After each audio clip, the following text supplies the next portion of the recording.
जय हिंद प्यारे बच्चों, आज के इस वीडियो के अंदर हम क्लास 10th के मंथली टेस्ट 1 की तैयारी के लिए क्वेश्चंस को डिस्कस करने वाले हैं। जैसा कि आप जानते हैं, क्लास 10th के मंथली टेस्ट अप्रैल मंथ से ही स्टार्ट हो जाते हैं, जिसके अंदर चैप्टर 1, 2 और 3 के ज़्यादातर आने के चांस रहते हैं।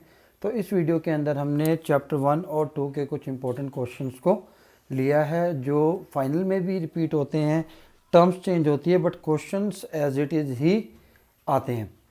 तो आइए शुरू करते हैं आज के इस वीडियो को। होप आपको इस वीडियो से सीखने के लिए ज़रूर कुछ मिलेगा और आपके 10th के परसेंटेज में कुछ ना कुछ हम अपना योगदान देने में सफल रहेंगे। तो आइए शुरू करते हैं आज का ये वीडियो। सबसे पहले जो क्वेश्चन है, check whether 6 raise to power n can end with the digit 0 for any natural number n। हम ये चेक करना है कि जो 6 रेज़ टू पावर n है, उसका जो यूनिट प्लेस डिजिट है, अगर हम n की वैल्यू नेचुरल नंबर में पुट करें तो क्या वो 0 आएगा या नहीं। तो आपने एक चीज़ ध्यान रखनी है, ऐसे 3 क्वेश्चन बनते हैं, 4 raise to power n, 6 raise to power n और 12 रेज़ टू पावर n। ठीक है, क्वेश्चन तो बहुत सारे बनते हैं, बट मेनली ये 3 क्वेश्चन पेपर में हमें देखने के लिए मिलते हैं। तो आपने एक कंसेप्ट याद रखना है कि अगर कोई भी नंबर, जैसे यहाँ 6 रेज़ टू पावर n हमें गिवन है, जब हम इसके फैक्टर करेंगे तो 2 × 3 बनेंगे। ठीक है, 2 3 6 होता है। और जब law and exponent and power का हम रूल लगाएंगे, लॉ लगाएंगे, तो जो इसके फाइनल फैक्टर्स बनेंगे वो बनेंगे 2 रेज़ टू पावर n और 3 rays to power n।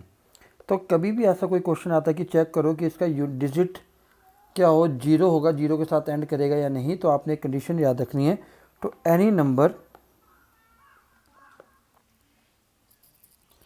And with 0 डिजिट, it should have factors 2 raise to power n और 5 रेज़ टू पावर m। तो ये दोनों फैक्टर होने चाहिए। इसमें आपको 2 का फैक्टर तो मिल गया, पर 5 का नहीं है। तो 5 का फैक्टर नहीं होने की वजह से 6 raise to power n exactly divide नहीं होगा, रिमाइंडर 0 नहीं आएगा, या हम कह सकते हैं कि ये एंड 0 से नहीं करेगा। ठीक है, तो आपको इतने लिखना है कि it does not contain the factor of 5 raise to power m, so therefore it can not end with the digit 0। और दूसरा तरीका एक और भी आप इसके साथ इसके एडिशनल में भी लिख सकते हैं। इन्होंने कहा है कि n नेचुरल नंबर है। ठीक है, नेचुरल नंबर का मतलब क्या होता है कि number which start from 1 2 3 and goes up to infinity. तो आप एक एग्जांपल और दे दीजिए साथ में। अगर 6 की पावर 1 करें, n की जगह वैल्यू 1 पुट करें तो 6 आएगा। 6 की पावर 2 करें तो 36 आएगा। 6 की पावर 3 हम पुट करें तो 216 आएगा।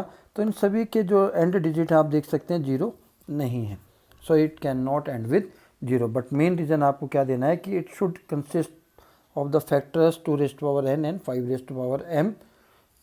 तो जो इसमें 5 रेज़ टू पावर m नहीं है, तो इसलिए 0 के साथ एंड नहीं कर सकता। क्लियर। चलिए क्वेश्चन नंबर 2 की बात करते हैं। एक्सप्लेन वाई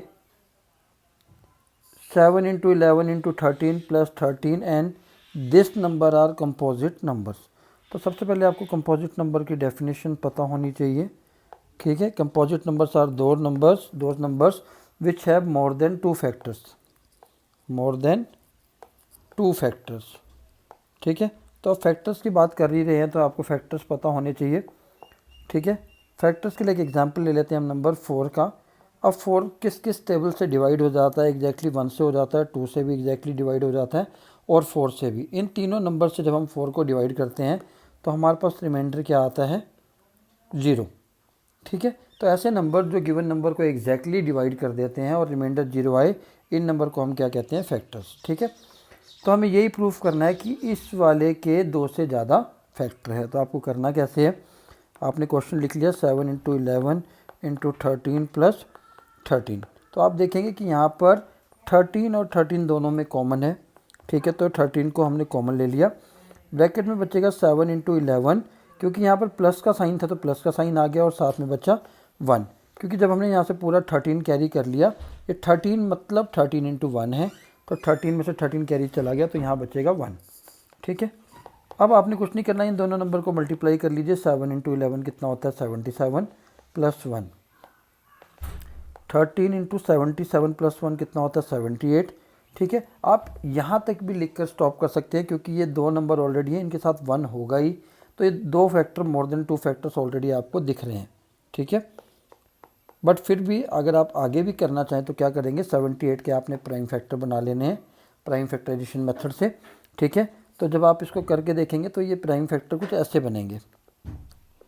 ठीक है, तो 13 इंटू 2 इंटू 3 इंटू 13 और 1 तो मैंने कहा हर जगह रहेगा ही।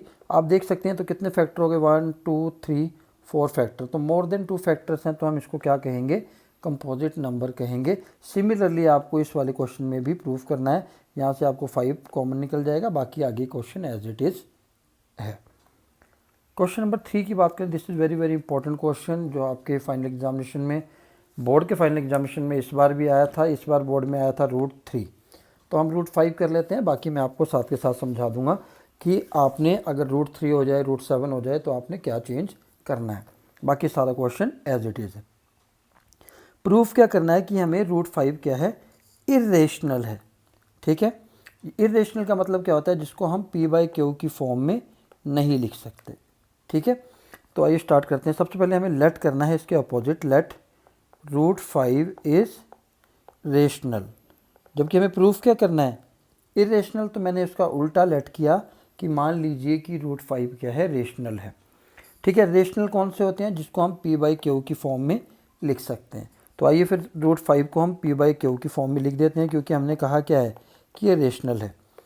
जहाँ पर q क्या होगा, 0 के इक्वल नहीं होगा, और p और q क्या होंगे, कोप्राइम होंगे। ठीक है, अब कोप्राइम नंबर कौन से होते हैं, ऐसे नंबर जिनका जो कॉमन फैक्टर कितना होना चाहिए, 1 होना चाहिए। ठीक है, कॉमन फैक्टर 1 होना चाहिए। ठीक, तो स्टार्ट करते हैं स्क्वायरिंग बोथ साइड, क्योंकि हमें रूट ख़त्म करना है 5 के साथ, जो कि स्क्वायर करके ही हो सकता है। स्क्वायरिंग बोथ साइड्स, √5 का स्क्वायर कर दिया और p/q का भी हमने स्क्वायर कर दिया।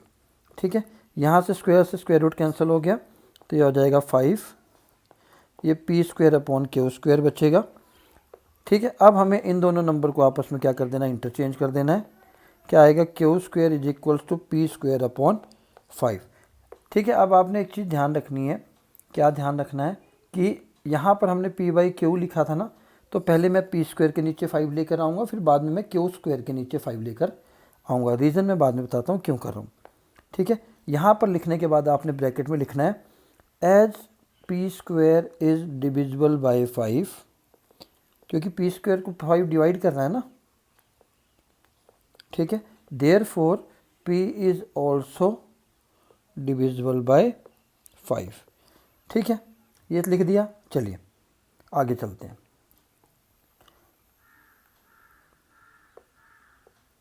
इसके बाद आपने क्या करना है, अब p की वैल्यू तो हमने कह दिया कि p 5 से डिविजिबल है, तो हमने लेट करना है p को ही 5k, where k is any constant number. ठीक है, चलिए p की जगह अब इक्वेशन 1 में इसको ले लेता हूँ। इक्वेशन 1 में मैं p की वैल्यू 5k पुट कर रहा हूँ, तो q² = p की जगह मैंने पुट किया 5k, ब्रैकेट लगाया, क्योंकि p का स्क्वायर है तो पूरे का स्क्वायर हो जाएगा, नीचे बचा 5। q² = 5k का स्क्वायर हो जाएगा 25k², और नीचे बचा था 5, तो 5 से 25 कैंसिल हो जाएगा, बचेगा 5। तो q² = 5k², और अब मेरे को q² की वैल्यू चाहिए, तो q² के नीचे क्या चला जाएगा, 5। मैंने कहा था आपको कि एक बार p² के नीचे 5 आएगा और एक बार q² के नीचे 5 आएगा। ठीक है, अब वही कहानी जो यहाँ लिखी थी वही कहानी आपने यहाँ लिख देनी है, as q² is divisible by 5, तो q भी क्या हो जाएगा, 5 से डिविजिबल हो जाएगा।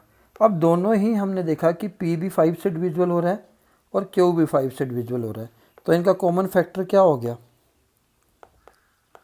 5 हो गया। अगर इनका कॉमन फैक्टर 5 हो गया, तो जो हमने अजम्पशन की थी कि ये कोप्राइम है, इनका कॉमन फैक्टर 1 होना चाहिए, पर 1 नहीं आ रहा है, इसका कॉमन फैक्टर क्या आ रहा है, 5 आ रहा है, तो इसलिए जो हमारी अजम्पशन थी वो क्या हो गई, incorrect. So our assumption stands incorrect, therefore √5 is irrational. ठीक है, अगर अब आप कहो कि 3 आ जाए, तो आपने यहाँ पर 3 लिखना है 5 की जगह। ठीक है, यहाँ पर 5 की जगह 3 आ जाएगा नीचे यहाँ पर, यहाँ P पर 5 के लेट किया था, वहाँ 3 के लेट कर लेना, अगर 7 होगा तो 7 के लेट कर लेना है, आगे का सारा प्रोसीजर सेम है। क्लियर? चलिए question number, next question, important question, prove that 3 + 2√5 is irrational. ये भी पिछले क्वेश्चन की तरह होगा पर ये उससे शॉर्ट क्वेश्चन है, ये 2 नंबर में आता है। आपने क्या करना है, वही same step, let 3 + 2√5 is rational. ठीक है, अगर रेशनल है तो इसको हम फिर P/Q की फॉर्म में लिख सकते हैं। वही चीज़ फिर से मेंशन करनी है, Q can not be equal to 0, P and Q are integers and coprime. ठीक है, इंटीजर भी हैं और को प्राइम भी है। ठीक है, आगे अगले स्टेप में आपने एक चीज़ ध्यान रखना है, हमें इस √5 को अकेला करना है। ठीक है, √5 को अकेला करना है तो 3 को पहले इक्वल के दूसरी साइड लेकर जाएंगे हम, यहाँ पर बचेगा 2√5, 3 को दूसरी साइड लेकर जाएंगे तो P/Q -3 हो जाएगा। 3 का मतलब 3/1 है। ठीक है, अब इन दोनों का आपने क्या लेकर लेना है, एलसीएम। Q और 1 का एलसीएम लेंगे तो Q आ जाएगा। ठीक है, तो जब आप फाइनली एलसीएम लेकर सॉल्व करेंगे तो आपका आंसर आएगा ये। ठीक, अब इस 2 को भी इक्वल के दूसरी साइड ले जाइए, क्योंकि यहाँ मल्टीप्लाई में था तो कहाँ जाएगा, डिवाइड में, तो 2Q। बस ये क्वेश्चन यहीं तक होना है। इसके बाद आपने क्या लिखना है, as it is a rational number because it can be represented in P/Q form where Q cannot be equal to 0, but we know that कि जो √5 है वो इरेशनल है, अभी हमने पिछले क्वेश्चन में प्रूफ किया है। तो ये जो होल टर्म है 3 + 2√5 ये क्या हो जाएगी, इरेशनल हो जाएगी। बस इस क्वेश्चन को इतना ही करना है। ठीक है, चलिए, without actually performing a long division नहीं करके बतानी है आपने। State whether the following rational number will have a terminating decimal expansion और a non terminating repeating decimal expansion. तो आपने एक ध्यान रखना है, सिंपल सा कंसेप्ट याद रखना है। ठीक है, आपने क्या चेक करना है, डिनोमिनेटर चेक करना है। डिनोमिनेटर क्या है, 3, 1, 2, 5, इसका आपने प्राइम फैक्टराइजेशन कर लेना है। ठीक है, तो आइए प्राइम फैक्टराइजेशन कर लेते हैं पहले इसका। तो 4 to 6 से 3 से नहीं होगा, 2 से नहीं होगा, क्योंकि 3 से होने के लिए सारे नंबर को प्लस करने पर 3 के टेबल में नंबर आना चाहिए। तो 5 + 2 7 + 8 + 3 11, तो 11 3 के टेबल में नहीं आता, तो हम इसको 5 से करेंगे। ठीक है, एक बार कर लेते हैं।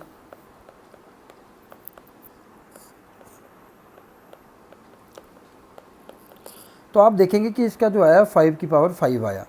तो जब भी डिनोमिनेटर में, आपने कंसेप्ट में जो बताने जा रहा हूँ ध्यान रखना है, डिनोमिनेटर में 2 की पावर आ जाए या 5 की पावर आ जाए या दोनों आ जाए। ठीक है, फैक्टर में 2 की पावर आ जाए या 5 की पावर आ जाए या दोनों फैक्टर एक साथ आ जाए, तो वो हमारे टर्मिनेटिंग डेसिमल होंगे। पर अगर 2 की पावर है पर इसके साथ कोई 7, 3, ठीक है, या इसके अलावा कोई और प्राइम नंबर आ जाते हैं, तो वो नॉन टर्मिनेटिंग आएगा। आपने इस चीज़ का ध्यान रखना। तो यहाँ पर 5 की पावर आई है, तो आप जब इसको एग्जैक्टली डिवाइड करके देखेंगे तो ये जो इसका आंसर आएगा, ठीक है, वो क्या आएगा, टर्मिनेटिंग आएगा। वो डेसिमल टर्मिनेटिंग क्या होता है ये भी आपको पता होना चाहिए। फॉर एन एग्जाम्पल मैं आपको एग्जाम्पल लिख कर देता हूँ 1/2 का। 1/2 को जब 1 को 2 से डिवाइड करेंगे तो आंसर आ जाता है 0.5। डेसिमल ख़त्म हो गया, ये यहीं पर स्टॉप हो जाता है, इससे आगे 0 आ गया रिमाइंडर, तो ये होता है टर्मिनेटिंग। अब नॉन टर्मिनेटिंग कौन सा होता है उसका एग्जांपल भी आपको पता होना चाहिए। फॉर एन एग्जांपल 1/3 का मैं एग्जांपल लूँ, तो जब आप इसको डिवाइड करेंगे 1 को 3 से, तो आपका आंसर आएगा 0.333333 सो ऑन, यानी कि 0.3 रिपीट हो रहा है। तो ये टर्मिनेटिंग नहीं है। ठीक है, ये क्या है, नॉन टर्मिनेटिंग और रिपीटिंग डेसिमल है। टर्मिनेट नहीं हो रहा मतलब 3 ख़त्म नहीं हो रहा, बार बार 3 आता ही जाएगा, पर रिपीट हो रहा है। तो आपने देखा यहाँ पर 3 था इसलिए, और यहाँ पर क्या था, 2 था। तो फैक्टर क्या होने चाहिए, या तो 2 हो अकेला, या अकेला 5 हो, या दोनों हो। तो ऐसे नंबर क्या होंगे, टर्मिनेटिंग होंगे। अगर साथ में 2 के साथ 7 या 3 आ गया, या 5 2 5 भी है पर 7 भी आ गया, तब भी वो नॉन टर्मिनेटिंग होंगे। क्लियर, चलिए, find the HCF of 52 and 117 and express it in form 52x plus 117y। तो जब भी ऐसा क्वेश्चन आता है तो आपने पहले 52 और 117 का एचसीएफ निकाल लेना, जो आपके पास दो तरीके हैं। पहला प्राइम फैक्टराइजेशन मेथड, जो मैं ये आपके सामने कर रहा हूँ, ठीक है, 2, 16, 2, 13, 1, ठीक है। इसको भी सेम कर लेते हैं, 3 से जाएगा, ठीक है, 3 3 से 9, 3 9 से 27, 13। तो जब मैं इसको प्राइम फैक्टराइजेशन के रूप में लिखूँ तो ये 2 की पावर 2 और 13 की पावर 1, इसको लिखेंगे 3 की पावर 2 और 13 की पावर 1। तो एचसीएफ निकालने का सिंपल सा तरीका है, दोनों डिजिट्स में, दोनों ही प्राइम फैक्टराइजेशन में कॉमन नंबर कौन सा है, 13 है, और उसकी मिनिमम पावर क्या है, 1। तो 13 हमारा एचसीएफ हो जाएगा, पहला तरीका। दूसरा तरीका क्या है, आप लॉन्ग डिवीज़न मेथड पर चले जाइए, ठीक है। 52 से हमने डिवाइड करना स्टार्ट किया, जैसे ही रिमाइंडर डिवाइजर से छोटा हो जाए, जैसे 13 52 से क्या है, छोटा है, तो आप अब रिमाइंडर से जिससे पहले डिवाइड कर रहे थे उसको डिवाइड करना स्टार्ट करेंगे। कब तक डिवाइड करना है, जब तक एग्जैक्टली डिवाइड होकर रिमाइंडर 0 ना आए। रिमाइंडर 0 आ गया तो जिस नंबर के डिवाइड करने से रिमाइंडर 0 आएगा वही हमारा क्या हो जाएगा, एचसीएफ हो जाएगा। तो यहाँ तक एचसीएफ आपको क्लियर हो गया, ठीक है। अब उन्होंने क्या कहा है, इस चीज़ को आपने ध्यान से समझना है कि एचसीएफ को हम किस फॉर्म में लिख रहे हैं, 52x प्लस 117y। तो हमें पता है कि अगर मैं 117 लिखूँगा, ठीक है, तो 117 हम कैसे लिखेंगे कि 13 मल्टीप्लाई 9 होगा 117, और 52 को हम लिखेंगे 13 इंटू 4। सिंपल सी चीज़ है, क्योंकि 13 9 जा कितना होता है, 117 होता है, और 52 कैसे लिखते हैं, 13 इंटू 4 लिखते हैं, ठीक है। तो अगर मुझे इस कंसेप्ट के इक्वल, क्योंकि इन्होंने कहा है कि हम एचसीएफ को इस फॉर्म में एक्सप्रेस कर सकते हैं, तो हम क्या करेंगे, 52x और 117y के सामने क्या लिखेंगे, 13।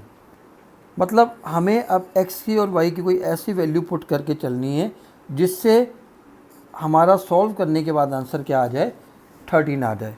तो आप अगर ध्यान से देखेंगे कि अगर मैं 117 में से 104 को माइनस करूं तो हमारा आंसर क्या आता है, 13 आता है। क्योंकि अभी मैं लॉन्ग डिवीज़न मेथड कर रहा था तो वहाँ से आइडिया मिल गया मुझे। मैं एक बार दोबारा करके दिखा देता हूँ आपको।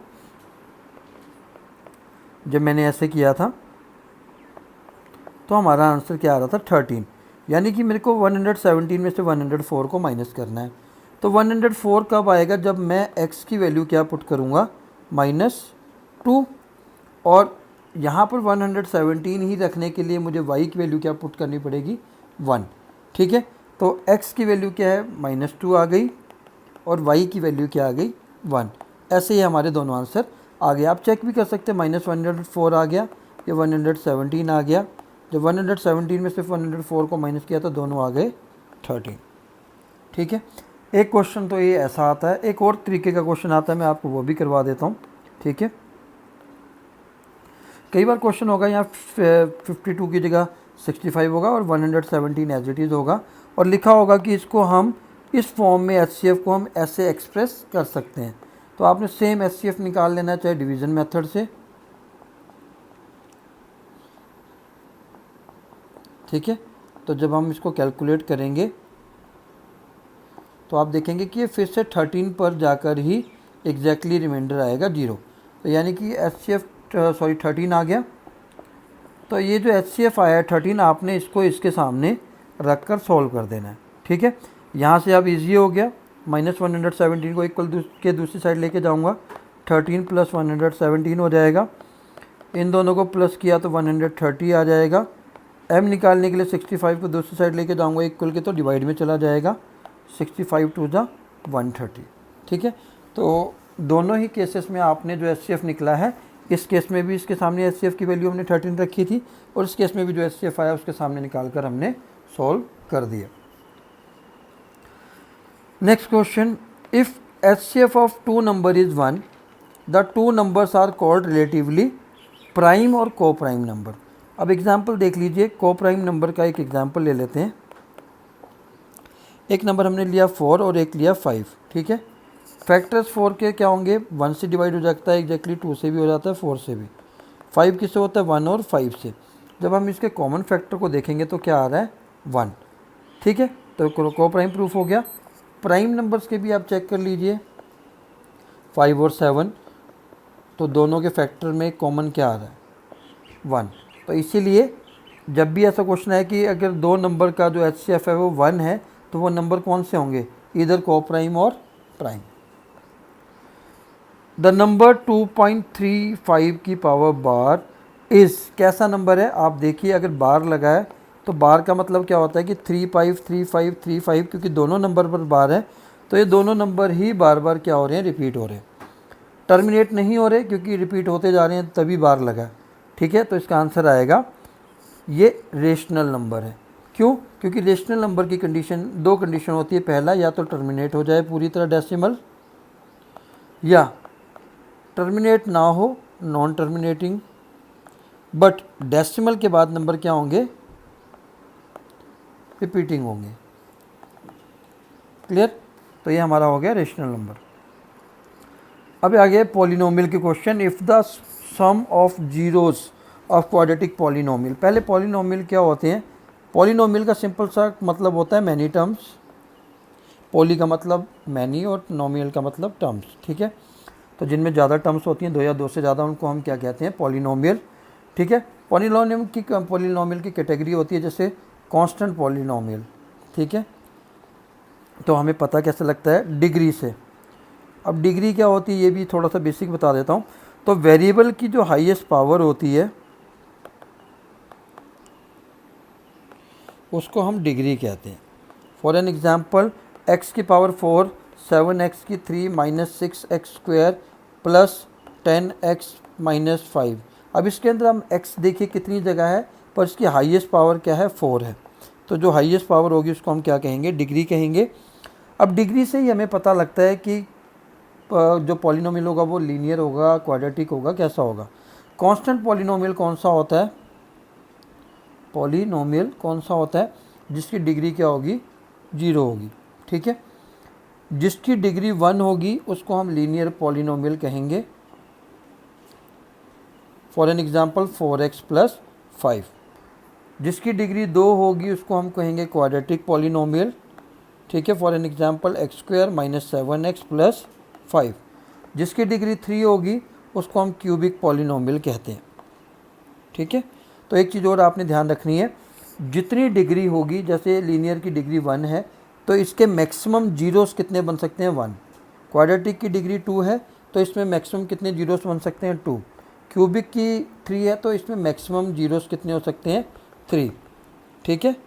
तो अब जीरोस होता क्या है आपको ये भी पता होना चाहिए, ठीक है। तो जीरोस हम x की उस वैल्यू को कहते हैं जिसे पुट करने के बाद इक्वेशन का आंसर क्या आ जाए, 0 आ जाए। एक एग्जांपल देख लेते हैं, 2x माइनस 6 एक एग्जांपल है। तो मैं x की ऐसी कौन सी वैल्यू पुट करूं कि ये इसका आंसर 0 आ जाए। सपोज मैंने x की जगह 3 पुट कर दिया, तो मैंने सॉल्व किया, 6 माइनस 6 क्या आ गया, 0। तो 3 पुट करने से हमारा आंसर 0 आया है ना, तो 3 क्या हो जाएगा, 0 हो जाएगा। क्लियर, चलिए अभी क्वेश्चन कर लेते हैं।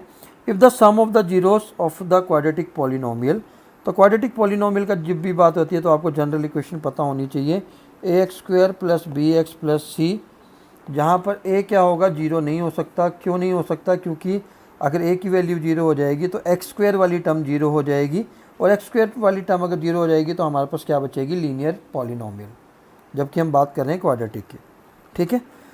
तो इसके नीचे आपने जो इक्वेशन आपको गिवन है वो लिख लेनी है। यहाँ से आपकी a की वैल्यू 3 आ जाएगी, क्योंकि x स्क्वायर के साथ क्या है a, तो यहाँ पर x स्क्वायर के साथ क्या है 3। b की वैल्यू x के साथ वाला है यानी कि माइनस k, क्योंकि यहाँ पर प्लस था पर यहाँ माइनस है तो माइनस लेना पड़ेगा। c की वैल्यू क्या है, 6 है।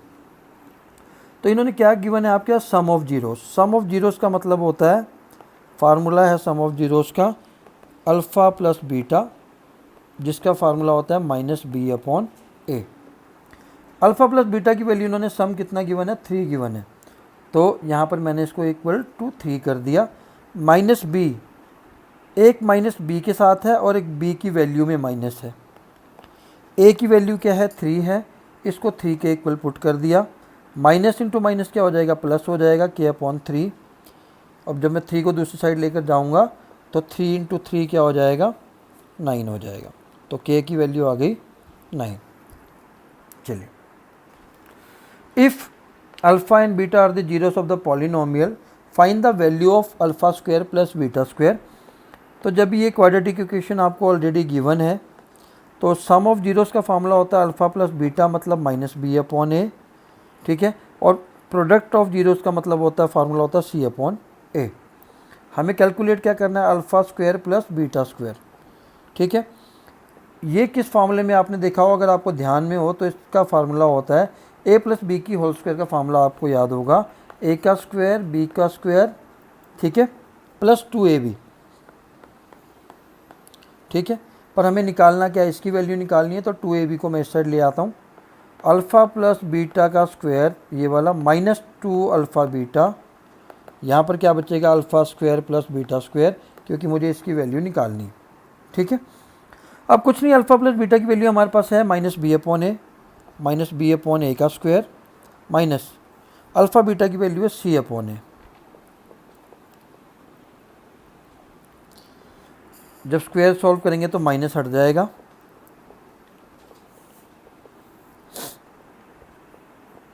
ठीक है। अब दो आपके लिए काम हो गया आसान, इसका एलसीएम लीजिए, वो आपका आंसर आ जाएगा, ठीक है। तो आपका आंसर आएगा, सॉल्व करने के बाद आप चेक कर सकते हैं, इतना काम तो आप कर ही सकते हैं, ठीक है। चलिए आगे चलते हैं। If alpha and beta are the zeros of the polynomial such that alpha plus beta, यानी कि यहाँ पर क्या गिवन है, sum of the zeros given है, एस गिवन है, अल्फ़ा बीटा मतलब प्रोडक्ट गिवन है, फाइंड द पॉलिनोमियल।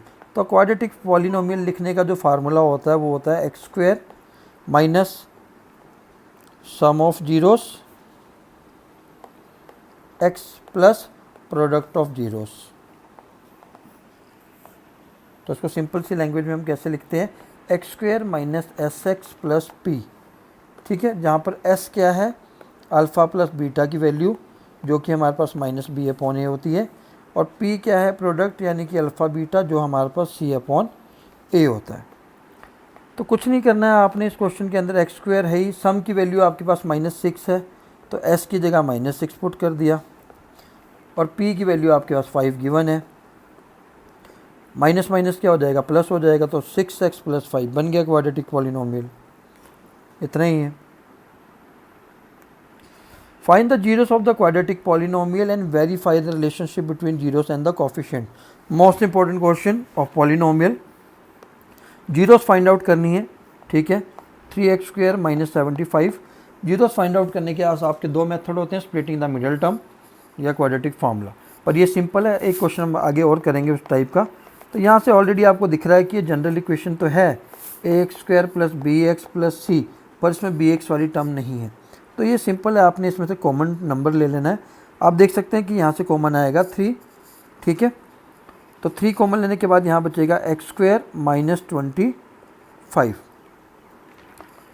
तो फर्दर जब मैं इसको ब्रेक करूँगा तो ये a² - b² में हम कन्वर्ट कर देंगे, तो ये आ जाएगा x - 5 और x + 5। मैंने ये वाला फार्मूला यूज़ किया है, a² - b² जो कि होता है a - b और a + b, ठीक है। अब तीनों ही फैक्टर्स को 0 के इक्वल रखेंगे तो ये तो 0 हो गया, तो x - 5 को 0 के इक्वल रख दिया, x + 5 को भी 0 के इक्वल रख दिया। यहाँ से x की वैल्यू आ गई 5, यहाँ से x की वैल्यू आ गई -5। तो ये जो x की वैल्यू आई है 2, ठीक है, ये एक अल्फ़ा की है और दूसरी बीटा की है, ठीक है। तो हमें कहा है कि वेरीफाई करना है आपने रिलेशन, तो करना कैसे है, क्वेश्चन के इक्वेशन को अगर मैं ध्यान से देखूं तो इक्वेशन थी 3x² - 75, ठीक है। तो अगर मैं यहाँ से a की वैल्यू लूँ कंपेयर करने के बाद, तो a की वैल्यू 3 आ गई, b की वैल्यू 0 है क्योंकि b वाली x वाली टर्म नहीं है, c की वैल्यू है 70 - 75।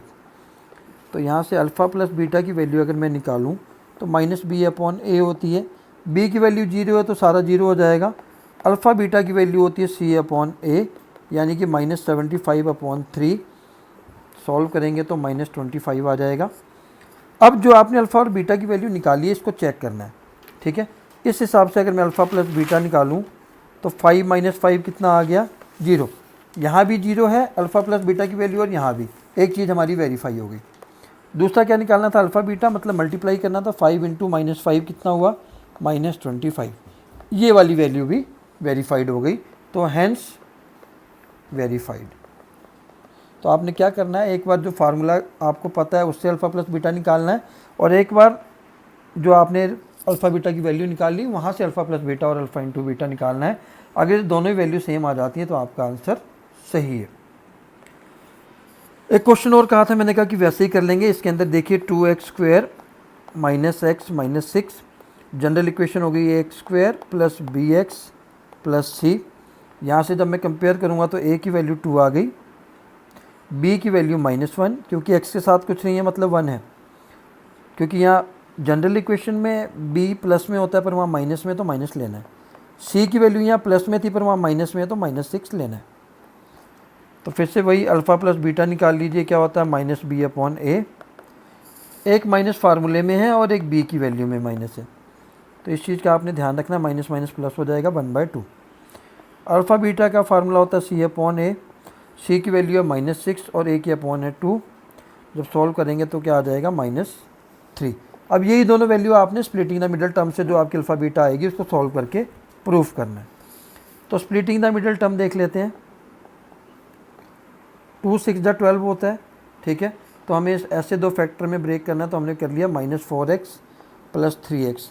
जब मैं -4 में से 3x माइनस करूँगा तो -1x आ जाएगा, और 4 3 12 माइनस का आ गया, यानी कि फैक्टर हमारे ठीक है। 2x² - 4x की पेयरिंग कर दी, प्लस 3x - 6 की पेयरिंग कर दी। यहाँ से 2x कॉमन आ जाएगा, ब्रैकेट में बचेगा x - 2। यहाँ से 3 कॉमन आ जाएगा तो ब्रैकेट में बचेगा x - 2। x - 2 दोनों में कॉमन है, ब्रैकेट में बचेगा 2x प्लस 3। मैंने कहा था इन दोनों को 0 को इक्वल रखेंगे, तो यहाँ से x की वैल्यू 2 आ जाएगी और यहाँ से आएगी -3/2। अब ये आपकी अल्फ़ा की वैल्यू हो गई और ये बीटा की। फिर से अल्फ़ा प्लस बीटा निकाल लीजिए, 2 प्लस -3/2।